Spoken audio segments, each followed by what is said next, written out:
menyebabkan orang nambah cinta dan nambah rindu kepada Nabi Muhammad?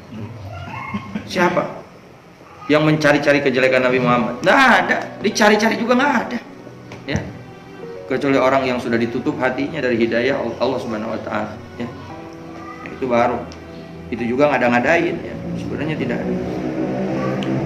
Hubbi nabiikum, cinta kepada nabi kalian. Yang kedua, wa hubbi ahli baiti. Wa hubbi ahli baiti, ajarkanlah anak-anak kalian dengan 3 perkara. Pertama, cinta nabi kalian, wa hubbi ahli baitihi, dan mencintai keluarga nabi. Ahli baitihi, keluarga Nabi Muhammad sallallahu alaihi wasallam. Ajarkan kepada anak-anak kalian supaya mereka cinta kepada keluarganya Nabi Muhammad sallallahu alaihi wasallam. Ya. Ini sudah jelas, ini ada hadisnya, ada arahannya dari Rasulullah bahwasanya orang itu harus cinta kepada keluarga Nabi. Nah, kalau orangnya itu keluarga Nabi, apakah harus cinta juga? Cinta juga. Jangan mentang-mentang keluarga Nabi kemudian tidak cinta sama keluarga Nabi. Oh, nggak boleh. Ya. Yang merasa dirinya keluarga Nabi, punya nasab kepada Nabi, ya, tetap harus cinta juga kepada keluarga Nabi. Ya. Nah, ini harus diperhatikan. Jadi kita punya anak, ajarkan kepada mereka supaya mereka cinta kepada keturunannya, kepada keluarga Nabi.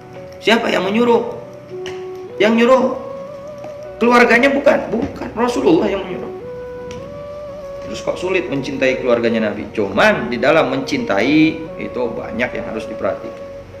Cinta kepada dzurriyyah Nabi, kepada keluarga Nabi itu harus seperti apa? Ya, itu yang harus dipelajari. Ya, jangan sampai cinta-cintanya ini cinta kepaksa.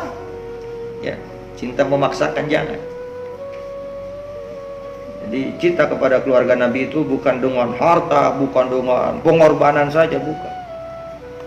Jaga hati kalian jangan sampai mempunyai rasa benci kepada keluarga Nabi. Itu aja. Ya. Kalau kamu mau membuktikan cinta kamu dengan harta, nggak apa-apa. Kalau tidak, nggak apa-apa juga. Yang penting di dalam hati tidak boleh menyimpan rasa benci kepada dzurriyyah Nabi. Udah, cukup.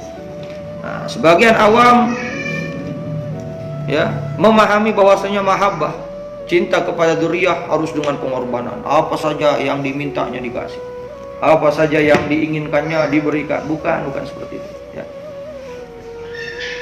jaga. Jadi ini amr, perintah dari Rasulullah Sallallahu Alaihi Wasallam. Kita harus benar-benar bisa mencintai keluarganya Nabi. Dari mulai Sayyidina Hasan, Sayyidina Husain, kemudian dari mulai Sayyidatuna Fatimah Zahra, kemudian keluarganya Nabi semuanya, kemudian putra-putranya Sayyidatuna Fatimah Zahra, Sayyidina Hasan wal Husain, ya, kemudian Sayyidina Ali Zainal Abidin, Sayyidina Muhammadil Baqir, kemudian sampai ke bawah, sampai akhir zaman, sampai detik ini masih banyak keluarga Nabi, ya. Masih banyak keluarga Nabi, para habaib mereka, ya. Jadi kalian nanti ketika berhadapan dengan para habaib, jaga hati kalian. Bagaimanapun mereka, kita harus jaga adab, ya. Jaga hati kita, jangan sampai kita benci kepada salah satu min dzurriyyatin Nabi Muhammad sallallahu alaihi wasallam. Apalagi kita berani menjelek-jelekannya, apalagi kita berani memfitnahnya, waliyadzubillah. Tidak sejalan, boleh, nggak apa-apa.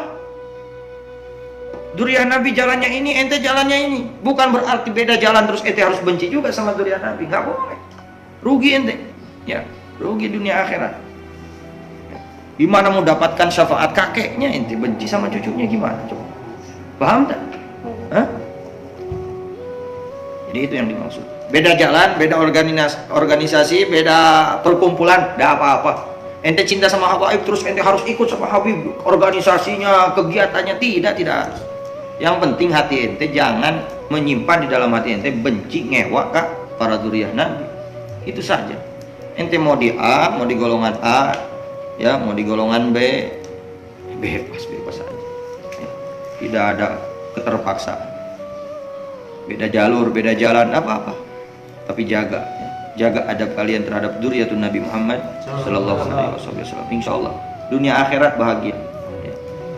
Ini bukan kata dzurriyyah Nabi yang menjelaskan ini hadis Rasul. Ya. Hadis Rasul ini. Hadis Rasul, adibu auladakum ala salasi khisal. 3 perkara, ajarkan kepada anak-anak kalian ya. 3 perkara, cinta kepada Nabi kalian dan cinta kepada keluarganya Nabi. Cintai keluarga Nabi.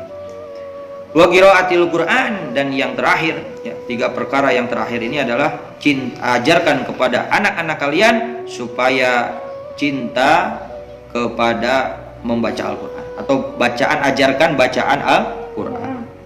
Wa qiraatil Quran ya. Dan ajarkan kepada anak-anak kalian bacaan Al-Quran. Sok para orang tua ya, yang anaknya belum lancar baca Al-Quran, sok ajarkan. Gak bisa ngajarin ya. Kalau misalkan orang tuanya juga belum lancar ya, gimana mau ngajarin?